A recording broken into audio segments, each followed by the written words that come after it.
Canal Entre Capas Book. Inscreva-se, é de graça. Compartilhe com os amigos. E curta o nosso conteúdo. Fazendo isso, você muito nos ajuda.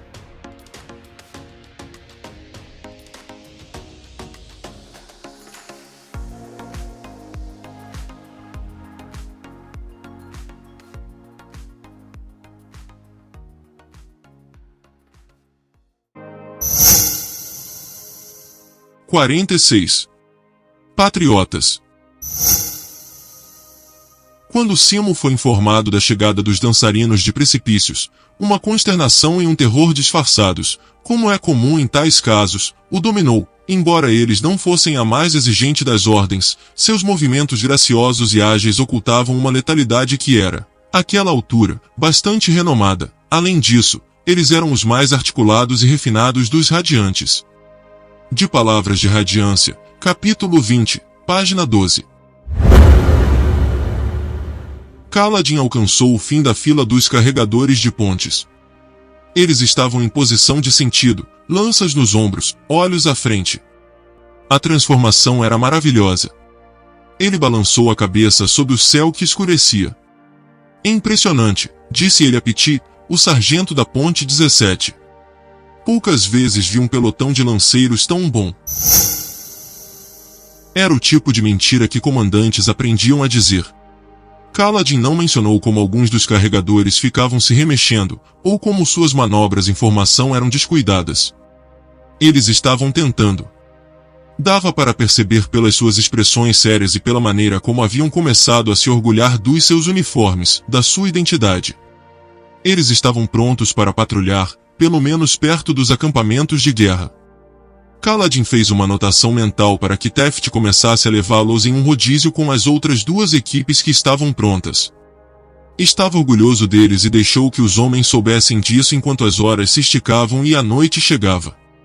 Então dispensou-os para a refeição noturna, que cheirava bem diferente do guisado de papaguampas de rocha.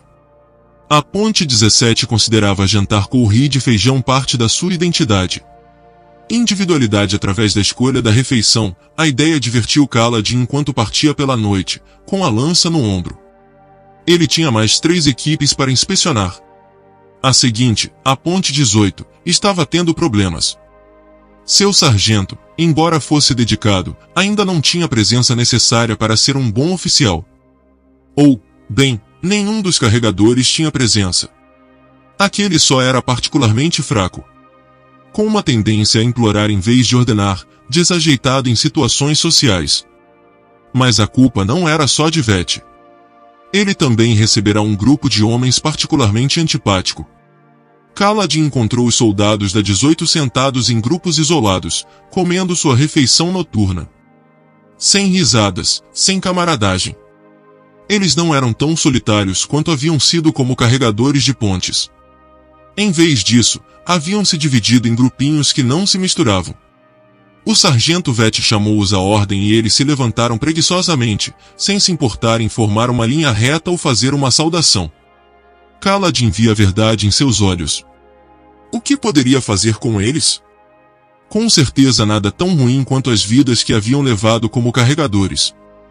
Então por que se esforçar? Kaladin falou com eles sobre motivação e unidade durante algum tempo. Vou precisar realizar outra sessão de treinamento nos abismos com esse pessoal, pensou. E se isso também não funcionasse? Bem, ele provavelmente teria que separá-los, colocando-os em outros pelotões que estavam dando certo. Por fim, deixou a 18, balançando a cabeça. Eles não pareciam querer ser soldados. Por que haviam aceitado a oferta de Dalinar, então, em vez de ir embora? Por que não querem mais fazer escolhas? Escolhas podem ser difíceis. Ele sabia como era. Raios, sabia bem. Lembrava-se de ficar sentado olhando para uma parede vazia, letárgico demais até para se levantar e se matar. Kaladin estremeceu. Não queria recordar aqueles dias. Enquanto seguia o caminho rumo à ponte 19, Sil passou flutuando por ele em uma corrente de vento, na forma de um pequeno nevoeiro. Ela se moldou em uma fita de luzes, uniu ao redor dele em círculos antes de pousar em seu ombro. Todos os outros estão jantando, disse Cio. Ótimo.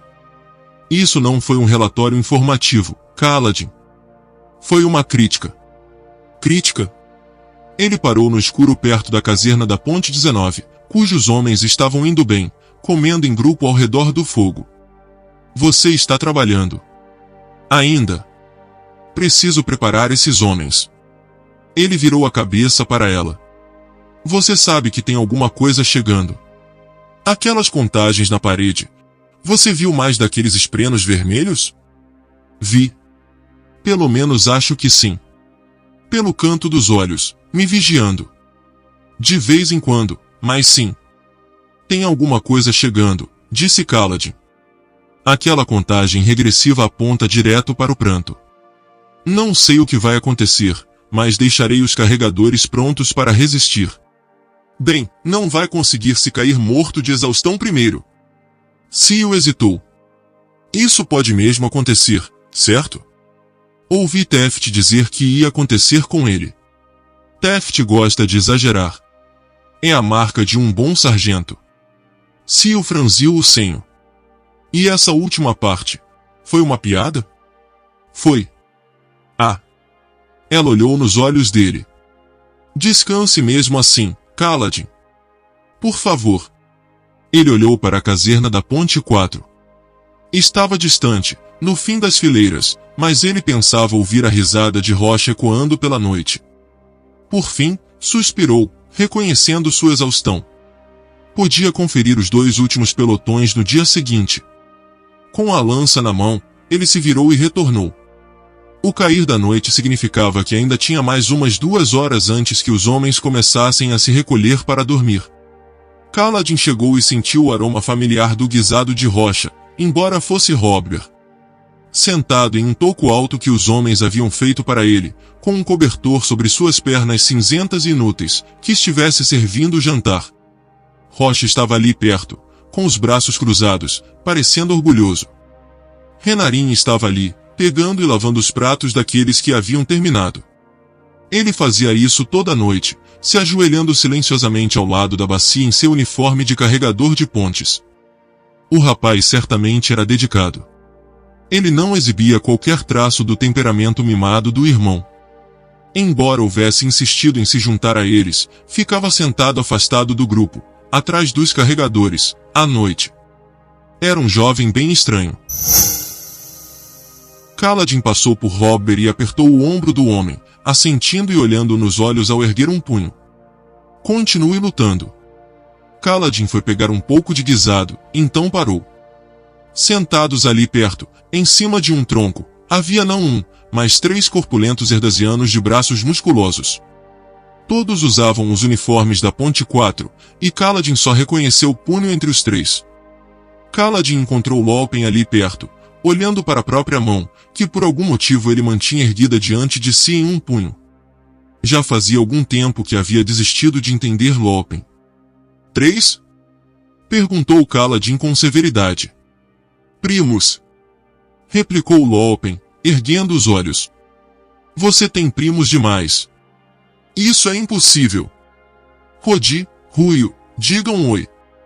Ponte 4, disseram os 2 homens, levantando suas tigelas.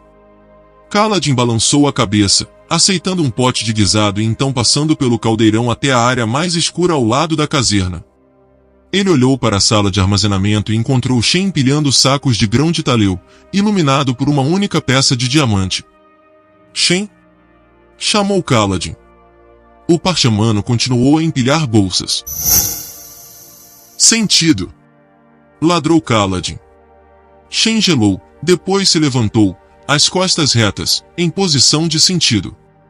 Descansar, soldado, disse Kaladin em voz baixa, indo até ele. Falei com Dalinar Kholin hoje mais cedo e perguntei se podia te dar uma arma. Ele perguntou se eu confiava em você. Eu respondi a verdade. Kaladin estendeu sua lança para o parchamano. Eu confio. Shen olhou da lança para Kaladin, seus olhos escuros hesitantes. A Ponte 4 não tem escravos, declarou Kaladin. Sinto muito por ter ficado com medo, antes. Ele estimulou o homem a pegar a lança, e Shen finalmente a aceitou. Leiten e Natan praticam toda manhã com uns poucos homens. Eles estão dispostos a ajudá-lo a aprender, para que não tenha que treinar com os verdinhos. Shen segurou a lança quase com reverência. Kaladin virou-se para deixar a sala de armazenamento. Senhor. Kaladin parou. Você é, disse Shen, falando do seu jeito lento, um bom homem. Passei a vida toda sendo julgado pelos meus olhos, Shen. Não vou fazer algo parecido com você por conta da sua pele. Senhor, eu. O parchamano parecia perturbado. Kaladin. Chamou a voz de Moashi do lado de fora. Quer me dizer alguma coisa? Perguntou Kaladin a Shen. Depois, respondeu o parchamano. Depois. Kaladin assentiu, então saiu para ver qual era o problema. Encontrou Moashi procurando por ele junto do caldeirão. Kaladin. Disse Moashi ao vê-lo. Venha. Nós vamos sair, e você vem conosco. Até Rocha vai junto hoje. O guisado está em boas mãos, disse Rocha. Eu vou fazer isso aí. Vai ser bom me afastar do fedor desses pequenos carregadores. Ei! Disse Drey. E do fedor dos grandes carregadores também. Vamos lá, disse Moashi, acenando para Kaladin. Você prometeu. Não havia prometido nada. Só queria sentar-se junto à fogueira, comer seu guisado e contemplar os esprenos de chama. Contudo, todos estavam olhando para ele. Até os homens que não iam sair com Moashi. Está bem. Vamos lá. Eles comemoraram e bateram palmas. Idiotas tormentosos. Ficavam felizes ao ver seu comandante sair para beber? Kaladin engoliu alguns bocados de guisado, depois passou o resto para Hobber. Com relutância, foi se juntar a Moashi, assim como Lopen, Petit e Gizel. Sabe, se essa fosse uma das minhas antigas equipes de lanceiros, eu pensaria que eles me querem fora do acampamento para poder aprontar alguma coisa enquanto eu não estou. Grunhiu Kaladin entre dentes para Cio. Duvido que seja isso, disse ela, franzindo a testa. Não. Esses homens só querem me ver como um ser humano. E era por isso que ele precisava ir. Já estava destacado demais dos seus homens. Não queria que começassem a pensar nele como pensavam nos olhos claros. Disse Rocha, correndo para se juntar a eles. Esses homens juram que podem beber mais do que papaguampas. Terrabaixistas malucos. Impossível. Uma competição de bebida? Disse Kaladin, grunhindo por dentro. No que estava se metendo? Nenhum de nós vai estar de plantão até o fim da manhã. Gizel deu de ombros. Teft ia vigiar os colins durante a noite, junto com a equipe de Leiten. Esta noite, eu serei vitorioso, disse Lopen, o dedo em riste. Dizem que nunca se deve apostar contra um herdaziano de um braço só em uma competição de bebida. Dizem? Perguntou Moashi. Vão dizer que nunca se deve apostar contra um herdaziano de um braço só em uma competição de bebida. Emendou Lopen. Você é magricelo feito um cão machado faminto, Lopen, disse Moashi com ceticismo. Mas eu tenho foco. Eles seguiram, virando em um caminho que levava ao mercado. O acampamento de guerra havia sido disposto com blocos de casernas formando um grande círculo ao redor dos edifícios dos Olhos Claros, mais próximos do centro.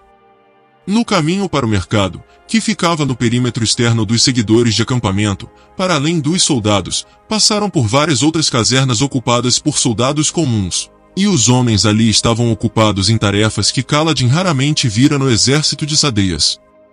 Afiando lanças, polindo armaduras, antes do chamado para jantar.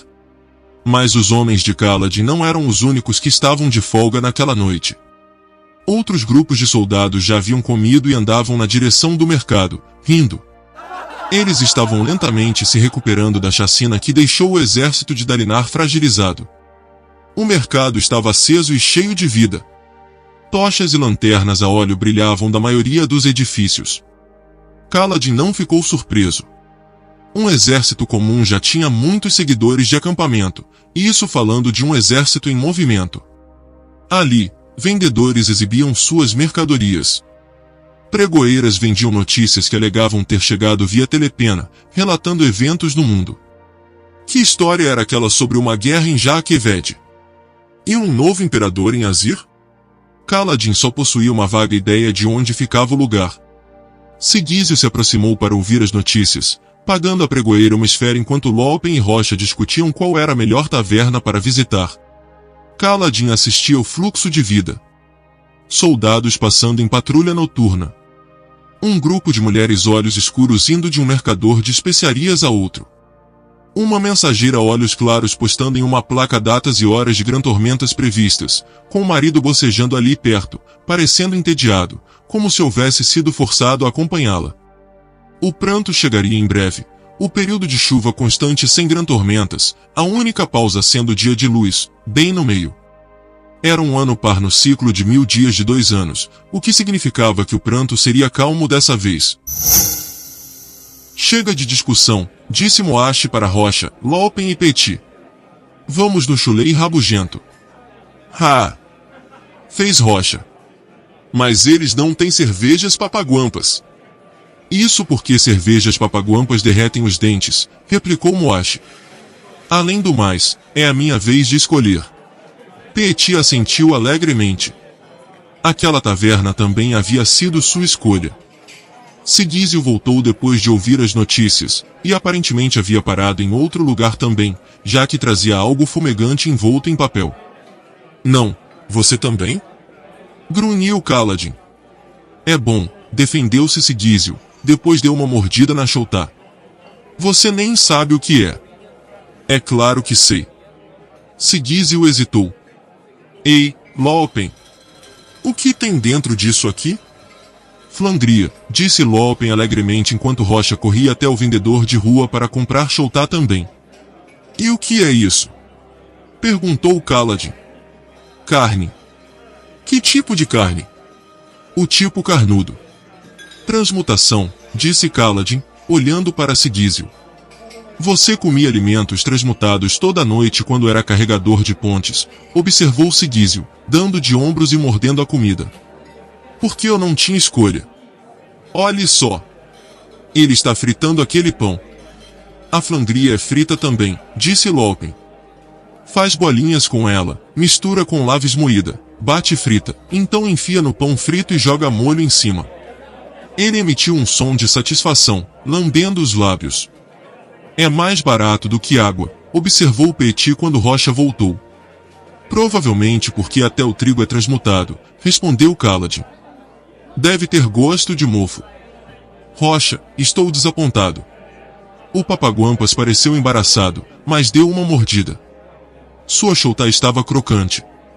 Conchas? Indagou Kaladin. Garras de crêndejo. Rocha sorriu. Fritas.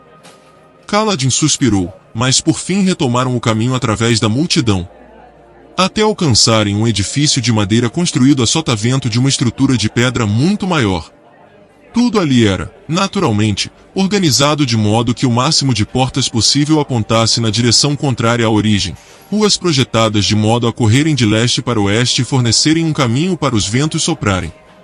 Uma luz cálida e alaranjada vazava da taverna. Luz de fogo. Nenhuma taverna usava esferas para iluminação. Mesmo com trancas nas lanternas, o rico brilho das esferas podia ser um pouco tentador demais para os clientes inebriados. Empurrando a porta com o ombro, os carregadores entraram para encontrar um baixo rugido de conversas, gritos e cantoria. Nunca vamos conseguir nos sentar, disse Kaladin em meio ao ruído. Mesmo com a população reduzida do acampamento de guerra de Dalinar, o lugar estava apinhado. É claro que vamos, replicou Rocha, sorrindo. Nós temos uma arma secreta. Ele apontou para onde Petit, com seu rosto oval e jeito quieto, estava abrindo caminho até o bar. Uma bonita mulher olhos escuros estava ali limpando um copo e sorriu feliz ao vê-lo. Então, já pensou onde vai abrigar os homens casados da Ponte 4? Indagou Sigísio para Kaladin. Homens casados? Olhando para a expressão de Petit enquanto se apoiava no bar, conversando com a mulher, pareceu que aquele momento não estava muito distante. Kaladin não havia pensado nisso, mas deveria. Sabia que Rocha era casado, o Papaguampas já havia enviado cartas para sua família, muito embora os picos fossem tão distantes que ainda não recebeu notícias de volta. Teft havia sido casado, mas sua esposa morreu, assim como grande parte da sua família. Alguns dos outros podiam ter famílias. Enquanto eram carregadores de pontes, não haviam falado muito de seus passados, mas Kaladin conseguiu pistas aqui e ali. Eles lentamente estavam recuperando suas vidas normais, e as famílias fariam parte disso, particularmente ali, com um acampamento de guerra estável. Raios!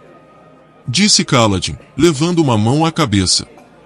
Vou ter que solicitar mais espaço. Há muitas casernas com divisórias para incluir famílias, observou Sigizio. E alguns dos soldados casados alugam apartamentos no mercado. Os homens podem se mudar para uma dessas opções. Isso aí vai separar a Ponte 4. Disse Rocha. Não pode ser permitido. Bem, homens casados tendiam a ser melhores soldados. Ele teria que encontrar uma maneira de fazer funcionar. Havia um bocado de casernas vazias no acampamento de Dalinar agora. Talvez devesse pedir mais algumas. Kaladin indicou a mulher no bar. Ela não é a proprietária, imagino. Não, cá é só uma garçonete, disse Rocha.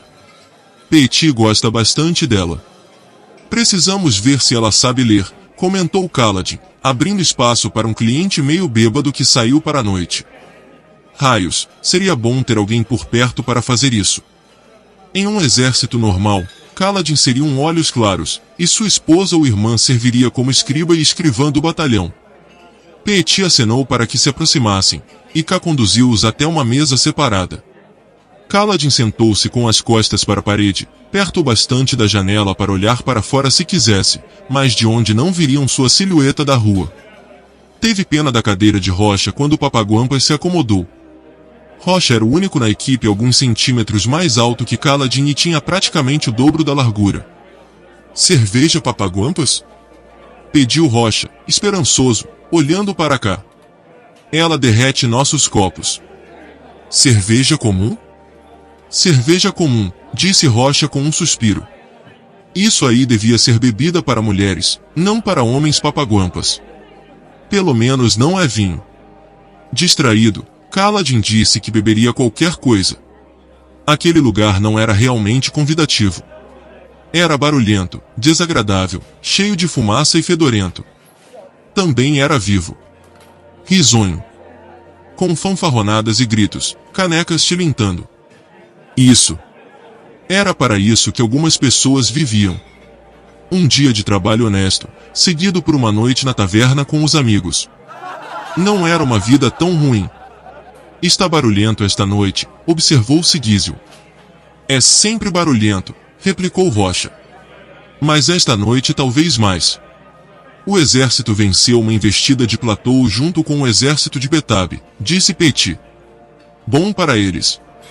Dalinar não havia participado, mas Adolin, sim, junto com 3 homens da Ponte 4. Mas eles não precisaram participar da batalha, e qualquer investida de Plateau que não colocasse os homens de Kaladin em risco era boa. É bom ter tantas pessoas, disse Rocha. Deixa a taverna mais quente. Está frio demais lá fora. Frio demais? Indagou Moashi. Você é dos tormentosos picos do Papaguampas. E daí?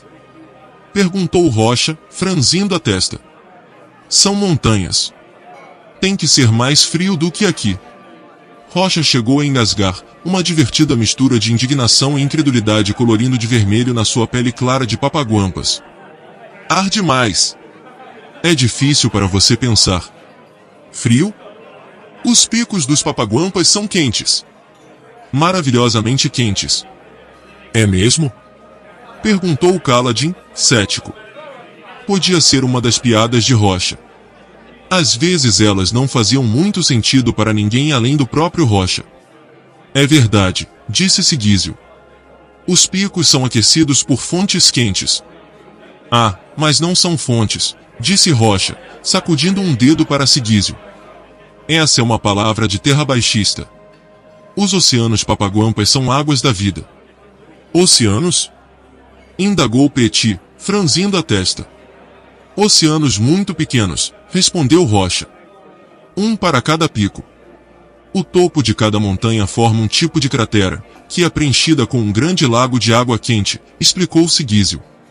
O calor é suficiente para criar um bolsão de terra habitável, apesar da altitude. Mas, se você se afasta demais das vilas dos Papaguampas, acaba em temperaturas congelantes e em campos de gelo deixados pelas grantormentas. Você está contando a história do jeito errado, disse Rocha. São fatos, não uma história. Tudo é história, rebateu Rocha. Escutem. Muito tempo atrás, os Uncalaquianos, meu povo, que vocês chamam de Papaguampas, não vivia nos picos. Eles viviam aqui embaixo, onde o ar era espesso e pensar era difícil. Mas éramos odiados. Quem odiaria os Papaguampas? Indagou Petit.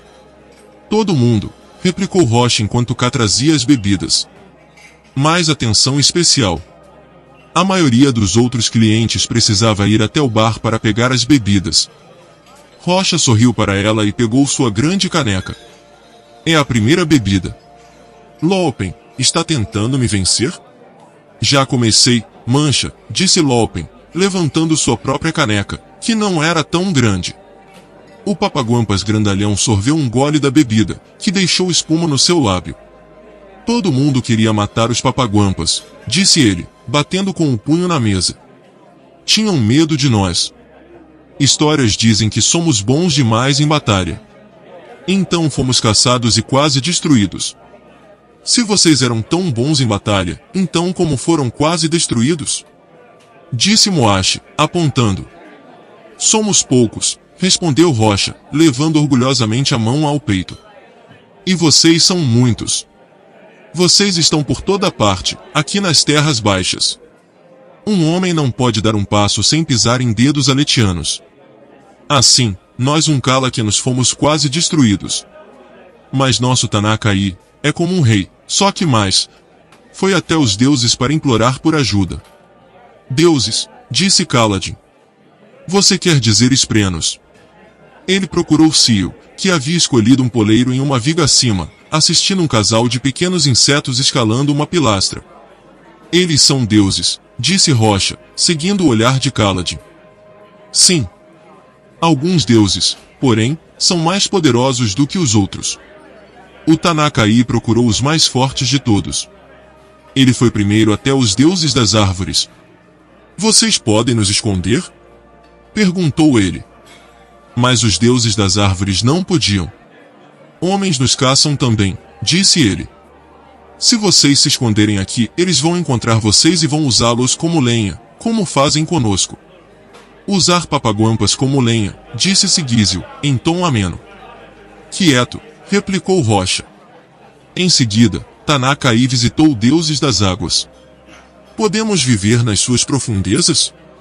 Implorou ele. Deem-nos o poder de respirar como um peixe, e nós lhe serviremos sob os oceanos. Infelizmente, as águas não podiam nos ajudar. Os homens alcançam nossos corações com anzóis, e extraem aqueles que protegemos. Se vocês vivessem aqui, se tornariam refeições deles. Então não podíamos viver lá.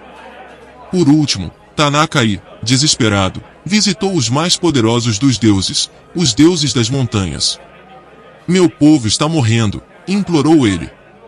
Por favor, deixem-nos viver nas suas encostas e adorá-los e deixe que suas neves e gelo nos protejam. Os deuses das montanhas pensaram por muito tempo. Vocês não podem viver nas nossas encostas, pois não há vida lá. É um lugar de espíritos, não de homens. Mas, se você puder torná-lo um lugar de homens e de espíritos, nós vamos protegê-lo. E assim Tanaka-i voltou aos deuses das águas e disse, deem-nos sua água, para que possamos beber e viver nas montanhas. E foi atendido. Tanaka-i foi até os deuses das árvores e disse, deem-nos suas frutas abundantes, para que possamos comer e viver nas montanhas. E foi atendido. Então, Tanaka voltou às montanhas e disse: Dê-nos seu calor, isso aí que há em seu coração, para que possamos viver nos seus picos. E isso aí agradou aos deuses das montanhas, que viram que os Unkalakianos trabalhariam duro. Eles não seriam um fardo para os deuses, mas resolveriam problemas por conta própria. E assim, os deuses das montanhas afundaram seus picos e abriram espaço para as águas da vida. Os oceanos foram criados de deuses das águas. A grama e as frutas para dar vida foram ofertados pelos deuses das árvores. E o calor no coração das montanhas nos deu um lugar para vivermos. Ele se recostou, sorvendo um longo gole da sua caneca, então bateu com ela na mesa, sorrindo. Então os deuses ficaram contentes que vocês resolvessem problemas por conta própria. Procurando outros deuses e pedindo ajuda a eles? Indagou Muashi, provando sua própria bebida. Quieto, disse Rocha. É boa história. E é verdade. Mas você chamou os lagos lá em cima de água, disse Sigizio. Então eles são fontes de água quente. Como eu disse. É diferente, replicou Rocha, levantando a mão e acenando para cá. Então sorrindo de orelha a orelha e balançando sua caneca de modo suplicante. Como? Não é só água. É a água da vida. É a conexão com os deuses. Quando os Unkalakianos nadam nela, às vezes veem o lugar dos deuses. Kaladin inclinou-se para frente ao ouvir isso. Estava pensando em como ajudar a Ponte 18 com seus problemas disciplinares. Isso chamou sua atenção. Lugar dos deuses? Sim, é onde eles vivem. As águas da vida nos deixam ver o lugar. Nela, você comunga com os deuses, se tiver sorte. É por isso que você pode ver esprenos? Perguntou Kaladin. Por que nadou nessas águas, e elas te transformaram? Não é parte da história, disse Rocha enquanto sua segunda caneca de cerveja chegava. Ele sorriu para cá. Você é uma mulher muito maravilhosa. Se algum dia for aos picos, eu a tornarei parte da família. Só pague a conta, Rocha, disse K, revirando os olhos. Enquanto ela se afastava para coletar algumas canecas vazias, Petit se levantou de um salto para ajudá-la, surpreendendo-a ao coletar alguns copos de outra mesa. Você consegue ver os esprenos devido ao que aconteceu com você nessas águas, pressionou Kaladin. Não é parte da história, replicou Rocha, olhando de soslaio. Está envolvido. Eu não vou falar mais nada sobre isso aí. Eu gostaria de visitar, disse Lopen. Dar um mergulho também. Ha! É morte para alguém que não seja do nosso povo, contou Rocha. Eu não poderia deixar você nadar. Mesmo que você me vencesse na bebida hoje. Ele levantou uma sobrancelha para a cerveja de Lopen. Nadar nos lagos de Esmeralda é morte para os estrangeiros porque vocês executam os estrangeiros que as tocam, disse Sigizio. Não, isso não é verdade. Escute a história. Deixe de ser chato. Elas são apenas fontes de água quente, resmungou Sigizio, mas voltou à sua bebida. Rocha revirou os olhos. Em cima é água. Embaixo, não é. É outra coisa. Água da vida. O lugar dos deuses. Essa coisa é verdade. Eu mesmo encontrei um deus. Um deus como Cio? Perguntou Kaladin. Ou talvez um espreno de rio. Eram um tanto raros, mas supostamente capazes de falar de modos simples, às vezes, como os esprenos de vento.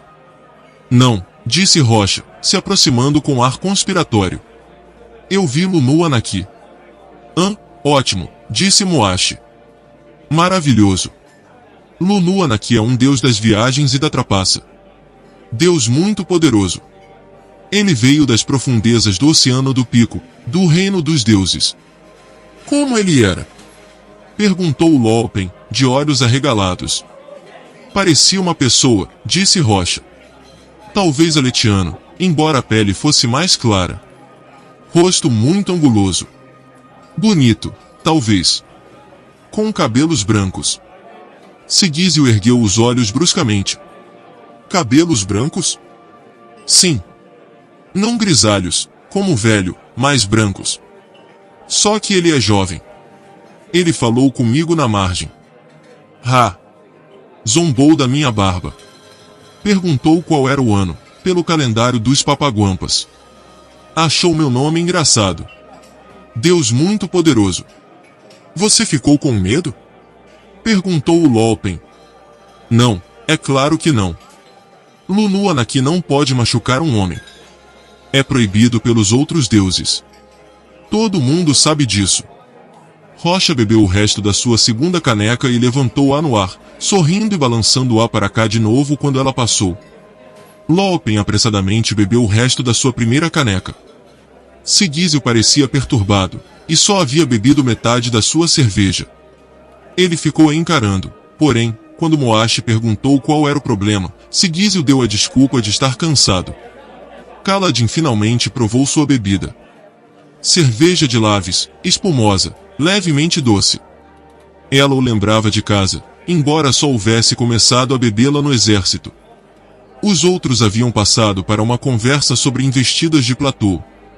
Sadeias aparentemente estava desobedecendo às ordens de atacarem equipes.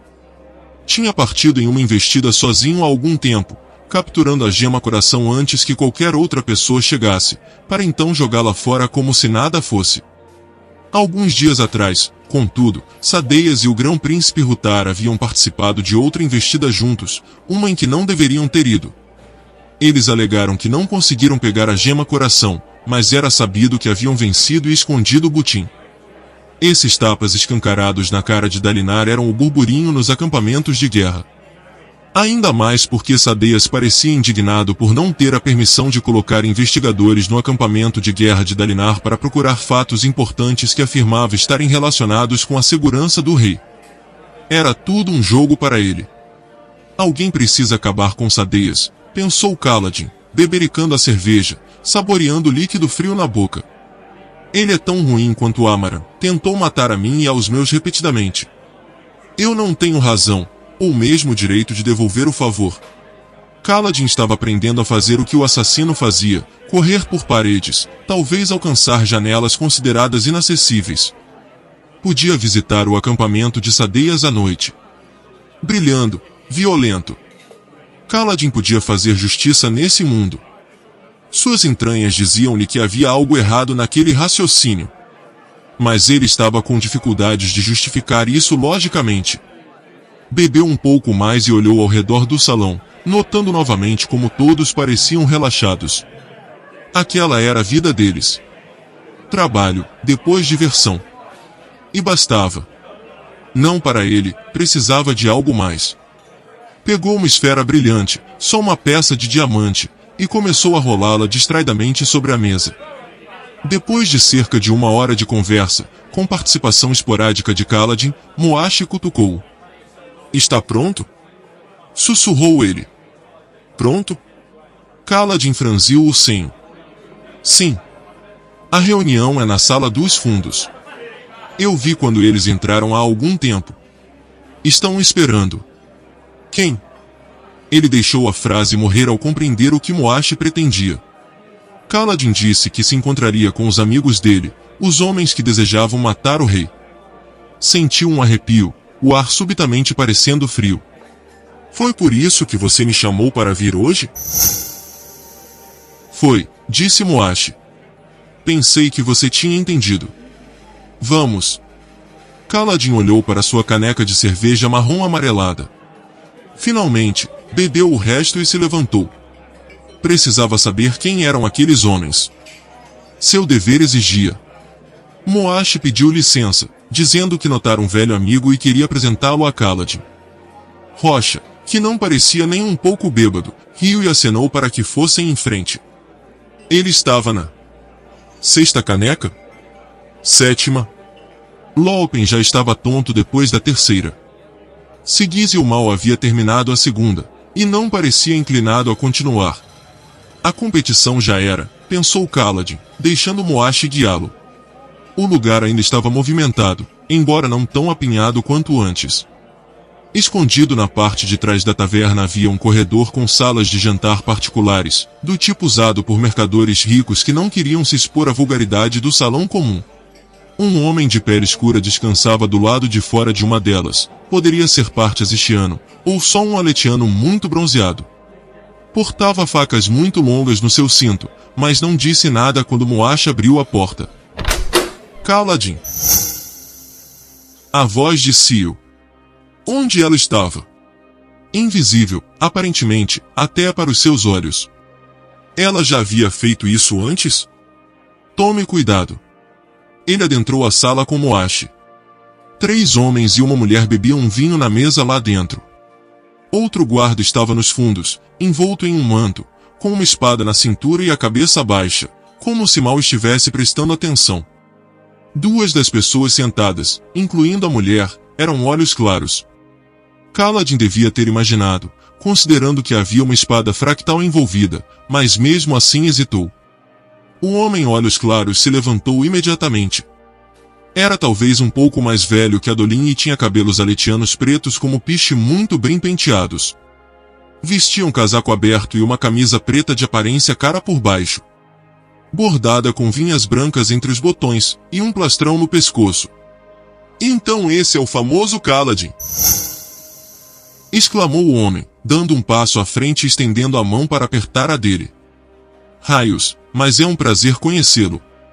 Constranger Sadeias enquanto salva o próprio espinho negro? Bom espetáculo, homem. Bom espetáculo. E quem é você? Perguntou Kaladin. Um patriota. Pode me chamar de Graves. E você é o fractário?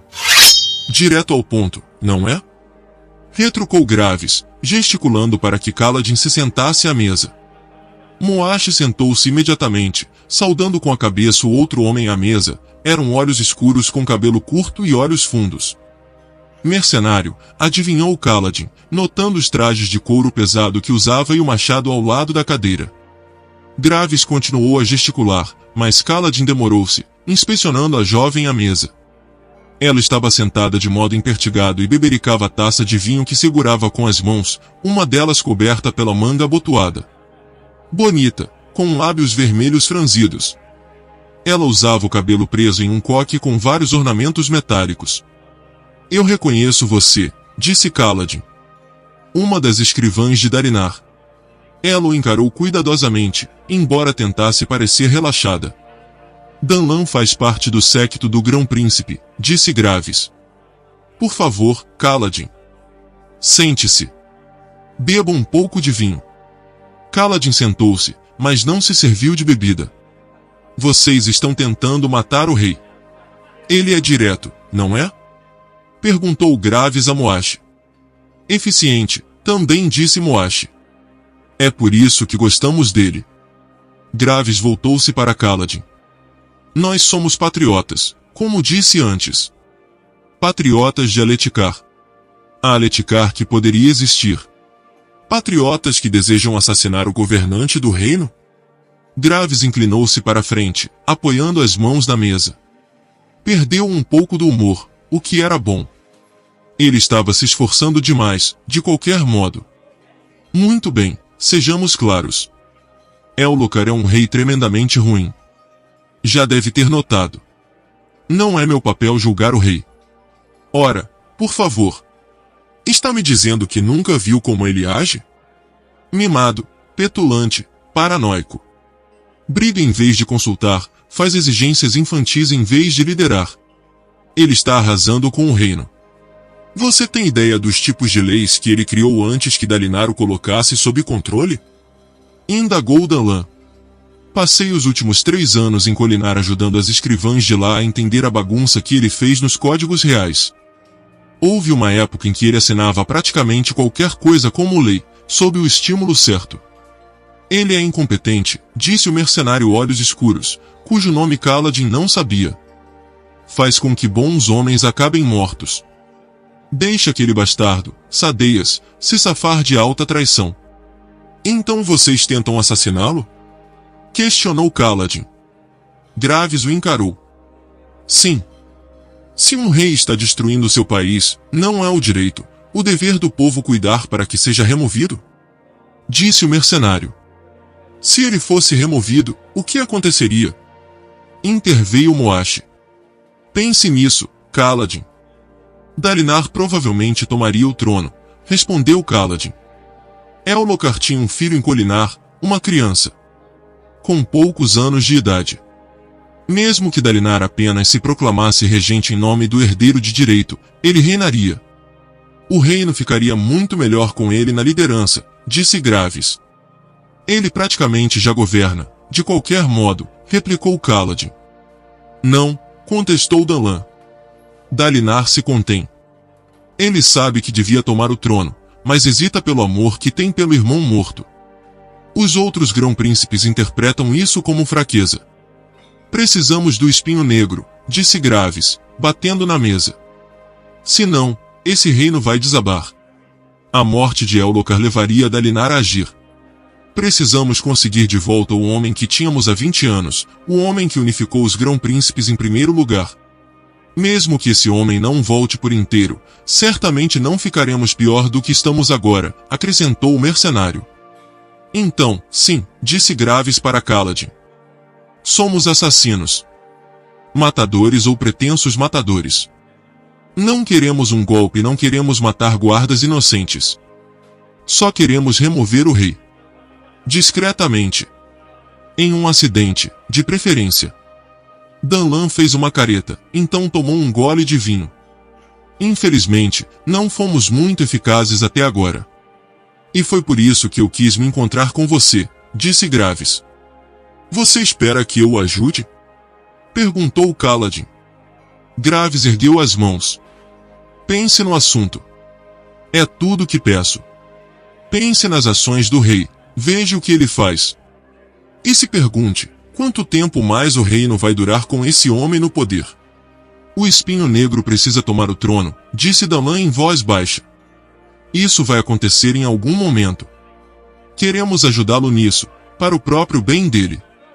Poupá-lo da decisão difícil. Eu poderia entregar vocês, disse Kaladin, fitando Graves. Ao lado, o homem com o manto, que estava recostado contra a parede, ouvindo, se remexeu, ficando mais impertigado. Me convidar aqui foi um risco.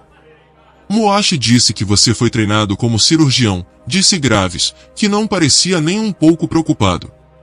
Fui. E o que você faz se a mão está gangrenando, ameaçando o corpo inteiro?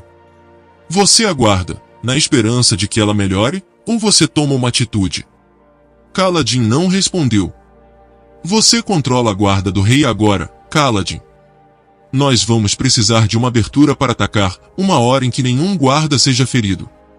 Não queríamos ter o sangue do rei literalmente em nossas mãos, queríamos fazer com que parecesse um acidente, mas agora compreendo que isso é covardia.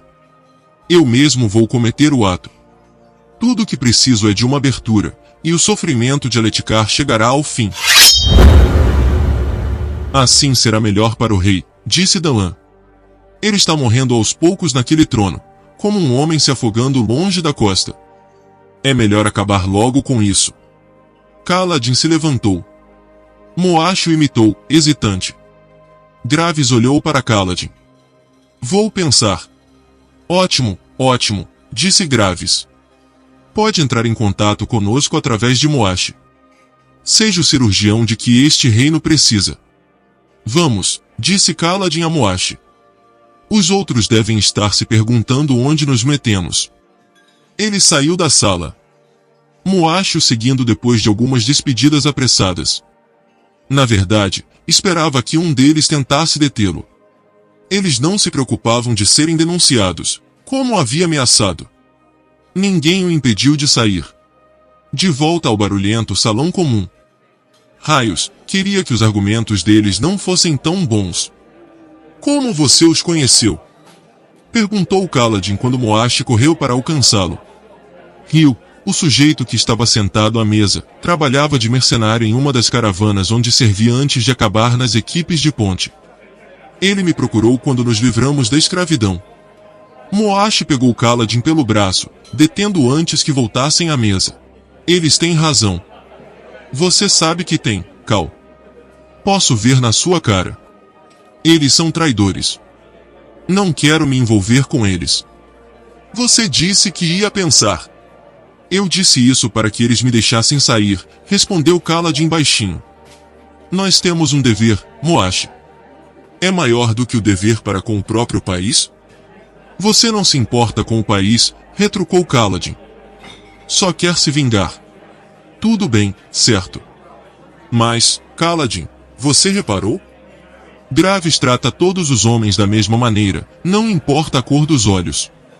Ele não liga de sermos olhos escuros. Ele se casou com uma olhos escuros.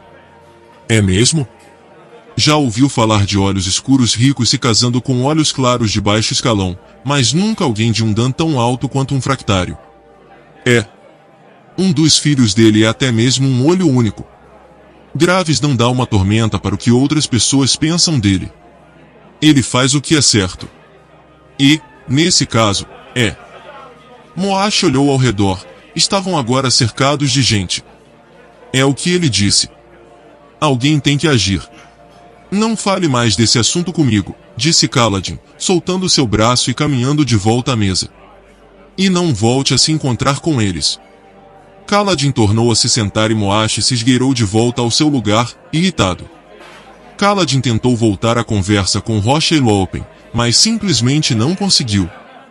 Ao redor dele, pessoas riam ou gritavam. Seja o cirurgião de que este reino precisa. Raios, mas que confusão.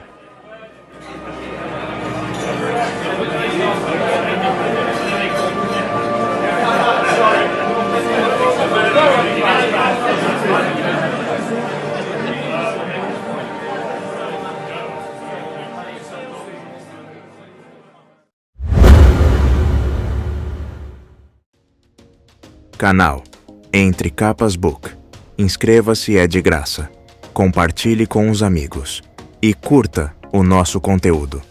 Fazendo isso, você muito nos ajuda.